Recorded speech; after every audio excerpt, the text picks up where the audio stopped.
Bueno, quiero explicar una cosa que tuve una discusión con un amigo mío que igual este estado hace mucho tiempo que no hago estado, hace ya más de un mes que no hago un estado. Tengo un amigo que es mileísta, bueno, no importa, yo respeto las ideologías, pero no respeto el fanatismo, ni mucho menos el fundamentalismo, que es lo mismo. Si el fanatismo es un sinónimo del fundamentalismo. A ver, explico rápidamente cómo es el tema. El Imperio Romano, el Imperio Romano es el más fuerte del mundo en aquella época. El Imperio Romano, mientras que hablo pongo fotos y la gente no se aburre. El Imperio Romano inició aproximadamente en el año 70 a.C., que no es lo mismo que el derecho romano, que tiene una antigüedad de 750 años antes de Cristo. En el año 750 años, puntualmente 750 años antes de Cristo, había un gran filósofo que lo compararon con Borges, José Luis Borges, que era Homero, filósofo. La gente me pregunta, che, ¿por qué no me vas a sacar una foto con el celular? Claro, en el año 753 no se tienen los celulares, ¿estamos de acuerdo? Este era Homero. Bueno, ¿qué pasa? El Imperio Romano atraviesa varios países, dentro de esos países atraviesa Israel. Entonces, ¿qué pasa? Como todos países autónomos, vamos a poner Israel, vamos a poner en el Google Map.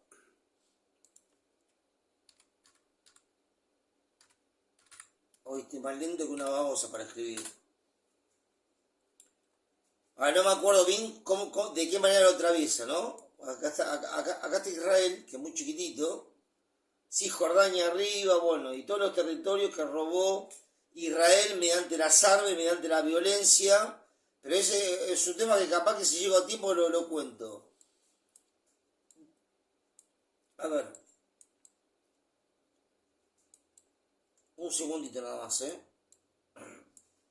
Porque este es un día increíble. De acá el Imperio Romano, ven lo chiquitito que es el Imperio Romano, es casi el mismo tamaño que Japón. Atravesó todos los países hasta atravesar lo que es Israel. ¿Ves? Atravesó. ¿Qué pasa? En Israel había que era lo llamaban el rey de Israel, que hoy en día sería el presidente. Antiguamente no existía la palabra presidente, existía la palabra rey, que era Herodes y el sinónimo era el gran Herodes. ¿Quién fue el gran Herodes? El gran Herodes, en la época que nace Jesucristo, Jesús, él manda a matar a todos los niños porque se comentaba, corría un gran rumor, que este es Herodes, ¿no? El gran Herodes, que tenía poderes divinos, el cual a él no le convenía, porque si tenía poderes divinos por una cuestión de soberbia, vanidad, lo iban a no votar porque no había votos, pero iba a estar todo el pueblo, porque ni siquiera era la época medieval era para medio, es en el medio, 1300, 1400, 1600 es la época medieval. Esto es el año cero, cuando nace Cristo, que es el Día de los Inocentes. ¿Vieron el Día de los Inocentes? También se refleja en la película de Anthony Hawking, que hace de psicópata. Ese es el Día Inocente, que manda a matar a todos los niños, pero la Virgen María se escapa. Bueno, ¿hasta ahí vamos entendiendo? Bueno, ¿qué pasa? El Herodes está muy enojado porque él quería tener autonomía sobre Israel. Lo que pasa es que no lo dejaba porque el Imperio Romano es el que mandaba. Por el poder, justamente por el poder. Quien más poder tiene, en aquel tiempo más poder, quien más poder tenía, más dominio tenía. Entonces, en aquella época el emperador era César, mirá, el emperador César. ¿Ves? Mirá, emperador César. Este es el emperador César, que nació justo en ese año para que entienda. ¿Ves? Dice, nació en el 27 a.C., ¿sí? Siempre toda la misma época, ¿ves? Herodes estaba ahí. Por eso Dios cuando agarre dice esta frase, porque, y explico quién es, está el emperador César, que es el emperador justamente, Herodes Herodes, el presidente de Israel, y había un cargo menor que no sé si era una especie de gobernador. Creo que el intendente no existía en esa época, que también tenía nombres invertidos, no invertidos, sino otros nombres. Estaba Poncio Pilatos. Poncio Pilatos, que era una especie de gobernador. Después intendente, como vuelvo a repetir, no sé si había un intendente. Sí había cargos menores, capaz que había un intendente, pero por el momento yo no lo conozco. Sí hablaba permanentemente Poncio Pilato, lo voy a poner para que lo vean, Poncio Pilatos con Herodes. Poncio Pilatos. ¿Quién fue Poncio Pilato? Poncio Pilato fue quien crucificó a Jesucristo, se lo puede ver en La Pasión de Cristo. El director de Mel Gibson, que el día que lo vi, sinceramente, con la mano en el corazón. Lo vi el año pasado y a ver, no es que uno no se descompone, pero habría tratado de no verla la película. Fue impresionante, extremadamente fuerte en el momento de la crucifixión de Cristo, porque todos los traidores eran varios. Los primeros y más conocidos eran los fariseos. ¿Los fariseos quién eran? Los fariseos eran políticos como hoy, pero de gran envergadura, como si fuera un canciller, como si fuera un jefe de gabinete, como si fuera... Eran grandes mandatarios, presidentes de bloque, de senado, estaban en contra de él. ¿Por qué? Una por envidia y otra porque ellos no creían que era el Hijo de Dios de ninguna manera. Si era imposible creer el Hijo de Dios. Después estaban los mercaderes, que los sacó volando, mercaderes, época, vamos a decir, época de Cristo, de Jesucristo, que estaba haciendo negocios espurios dentro había creo que 2 o 3 templos. Uno de los 3 templos, creo que el primero, el más importante, y lo sacó volando. En la época de Jesucristo existían diferentes tipos de mercaderes, incluyendo los cambistas. Mira, cambista, justo la palabra cambista es de cambio, que un cambista en el ferrocarril es la persona que manualmente hace los cambios para que el tren vaya cambiando de carril de una vía a una vía secundaria. Se llamaban cambistas los mercaderes, de monedas intercambiables, de dinero para el culto en el templo de Jerusalén. ¿Ves? Para el culto en el templo. Justamente el templo era de Jesucristo, de Jesús. Los vendedores de animales y ofrenda para los sacrificios y otros comerciantes dedicados, porque acá está hablando de todos los comerciantes en general, y otros comerciantes dedicados a diversas actividades como la carpintería, que bueno, justamente el Padre de Cristo era carpintero, y la fabricación de tiendas, como la que se cree que era José. No importa que eran lo que fuese, los tipos comercializaban y no en el templo se metían a propósito en el templo de Jesús, ¿me entendés? Y comercializaban sin el permiso de él, no le hablaban, le chupaban un huevo, etcétera, etcétera. Pero eso un día lo sacó a latigazos, ¿sí? Pero es como si Dios era el hombre más bueno del mundo y él te corría, diciendo en una forma lunfarda y muy actual, él te corría mediante los salmos. No, Jesucristo tenía momentos porque, a ver, algunos comentan que eran extraterrestres, eso lo sabe prácticamente todo el mundo estudioso, todo el mundo que está incursionado en lo que es la ufología, lo que es el Viejo Testamento, el Nuevo Testamento, el Pentateuco, la Torá, que yo lo expliqué todo eso, expliqué los años, como el Pentateuco está escrito en hebreo, el Nuevo Testamento está escrito en griego, es cuando nace Jesucristo, y la Torá está escrito en idioma islámico, que dentro de los idiomas que contempla Oriente Medio hay varios idiomas. Hasta ahí me van siguiendo bien. Lo saca volando, entonces, a los mercaderes. A los fariseos no lo expulsa, justamente son lo que hacen un lío pero terrible, que agarra a Poncio Pilato. A ver, se levanta una revuelta civil increíble con los fariseos. Pero vamos a poner para que si la gente entiende esto, porque esto también trata de teología, aunque uno no pueda creer. Estos son los fariseos. Es como hoy en día estos judíos, los malos, porque tiene que haber judíos buenos, Y después había un tercero que no me acuerdo, lo tengo que googlear acá. Eran 3 que estaban en contra de Jesucristo. Lo voy a poner. ¿Quiénes fueron los opositores de Jesucristo? Creo que los escribas eran los otros, pero vamos a ver. De Jesucristo, miren. Creo que los escribas eran nosotros, ¿no? Los principales opositores de Jesucristo, tal como se describen en los evangelios, fueron grupos judíos como los fariseos. Ahí está, los escribas, viste que no me olvidé.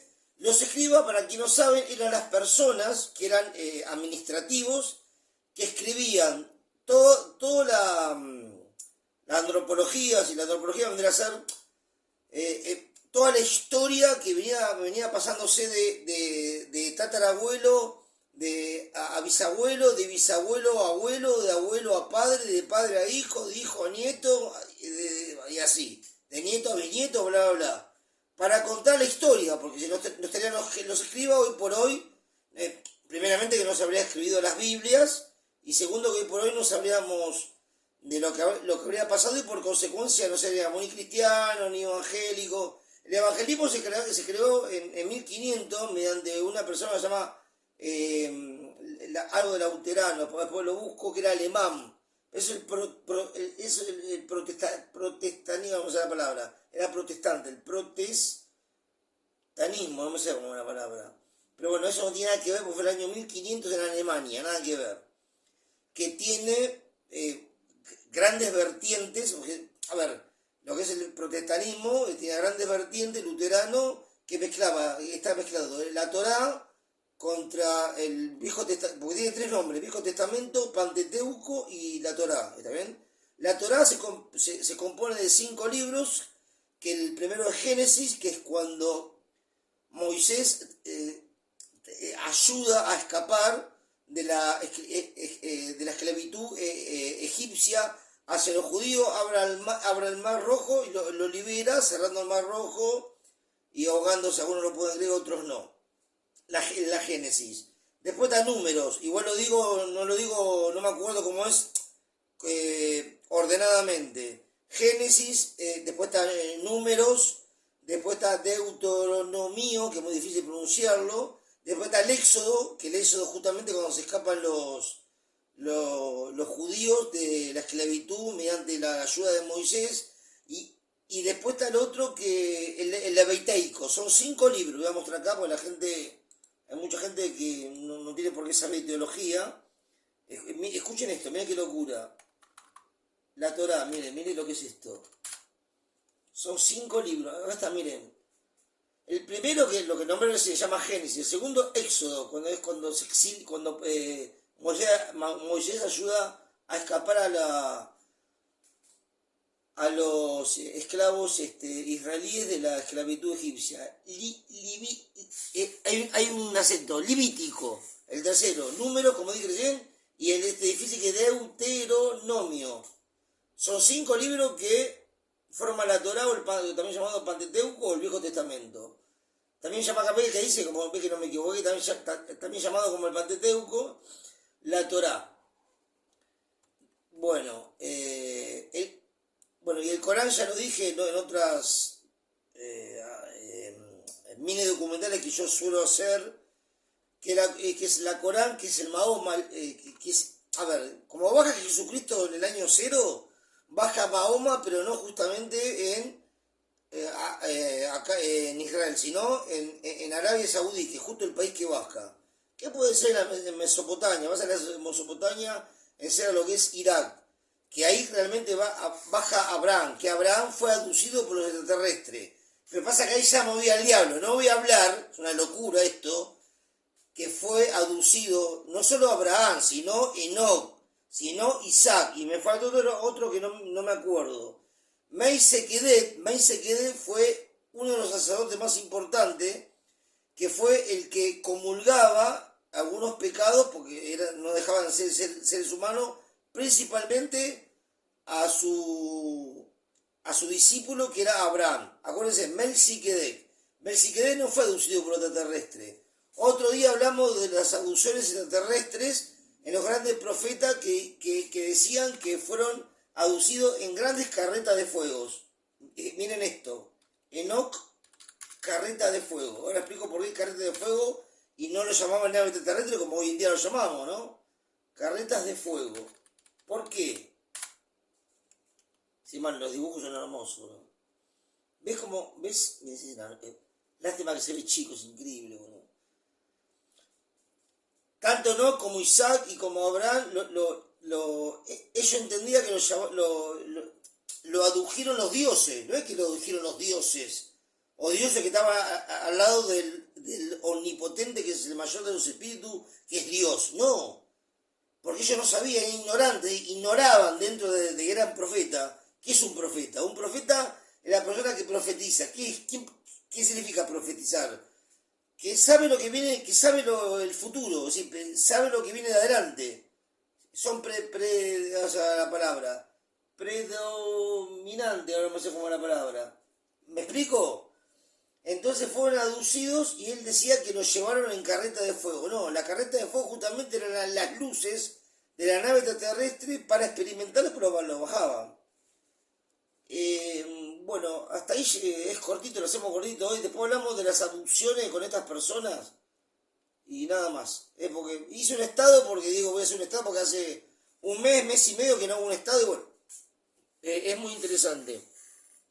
Muy cortito hablé de muchísimas cosas, que es muy interesante para que ustedes después solo puedan estudiar si es que se sienten motivados, ¿no? Por el mismo y así pueden elevarse culturalmente. Y así enseñarle a sus hijos para que el día de mañana puedan moverle la química cerebral y así pueden estudiar y obviamente agrandar el músculo del cerebro, que cuando más estudia más información tiene y por consecuencia el músculo se abre más y así pueden estudiar en la facultad y el día de mañana consiguen un buen trabajo y si no consiguen un trabajo no importa, pero que queda la cultura, igual que la secundaria.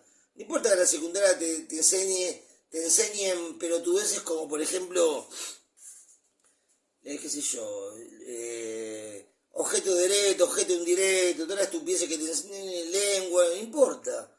Porque a vos te queda lo que te queda es la cultura. Eso lo puede ver en una entrevista de Rolando Hangli, que es hermosa, con Beto Casella, que ahí Beto Casella dice, ¿para qué hice la secundaria que lo odiaba? Y ahí cuando Rolando Hangli dice, no, lo que te queda es la cultura, ¿está bien? Chicos, hice este tutorial porque hace mucho que no lo hago y después más adelante hago otro del mismo y lo voy desglosando, porque hay que hablar, acá falta hablar, pero muchos más minutos. Les mando un gran abrazo, lo subo al YouTube, pónganme un like, suscríbanse por favor al canal si en caso que no es obligación y hagan clic en la campanita si les llegan nuevas notificaciones de cultura general. Chau, gracias.